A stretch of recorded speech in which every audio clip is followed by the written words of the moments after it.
All right. Hey, everybody. Welcome back. Isn't she lovely? Janet Jackson is making news around the world after confirming that she is pregnant at the age of 50.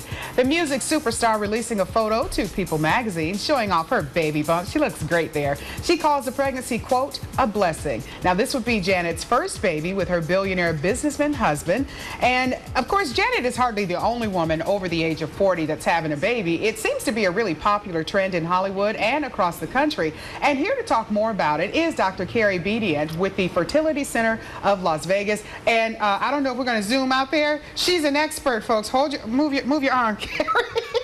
She is 2 weeks out, so we're going to make sure to wrap this interview up real quick. We don't want any issues on the show. But no, congratulations to you. This is your second child. This is my second. Yeah, do we know what it is? This is a little boy. Boy, so you'll have a boy and a girl. Very nice. Yes. Congratulations to you. Thank you so much. All right, Doc, let's get right down to it, because we hear so many different things about women and the dangers of getting pregnant over the age of 35. So, let's talk about the cost. Some people like throw in second mortgages for their homes. Get into that for me. So once you're over the age of 35, natural fertility starts to decline. And so oftentimes women over the age of 35 need additional help getting pregnant, whether that is in vitro fertilization using donor eggs, if they've had the opportunity to freeze eggs earlier. So if you've frozen eggs earlier, that's about $8,700. Wow. For an IVF cycle, it's about $14,400.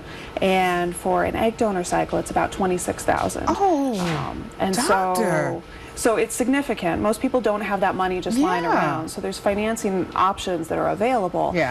But it's something that we're also looking to improve the health of the baby as well. And so many of those costs help improve that. Yeah, and one of the things that people do is they have to take out a second mortgage on their home, because who can afford $26,000 twice, right? Exactly. Okay, let's talk about the dangers and the risks, because again, over that 35, you start hearing all kinds of stories.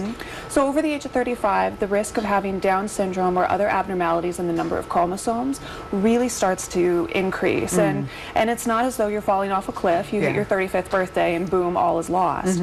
But those chances do start to increase. And so we start to offer more things like genetic testing before we transfer an embryo. And we start to look at what is the inherent risk to the mom in that pregnancy when she's over that age. Okay, now let's talk about some of the procedures. Some can be painful when you're going through this process when you're older, right? It can be. It's not necessarily because you're older. It's just because it's uncomfortable to go through many of it. So we're trying to take advantage of the number of eggs that a woman has. So rather than one, we try and get the entire group of eggs that start growing. Oh, wow. And then for anything that would actually truly be painful, we put you to sleep. So the goal is not to torture anyone. But you do feel very full and bloated, and it's similar to what you feel during pregnancy. I was about to say, you just feel pregnant. Okay, and the last one, the risks to the baby, what are they?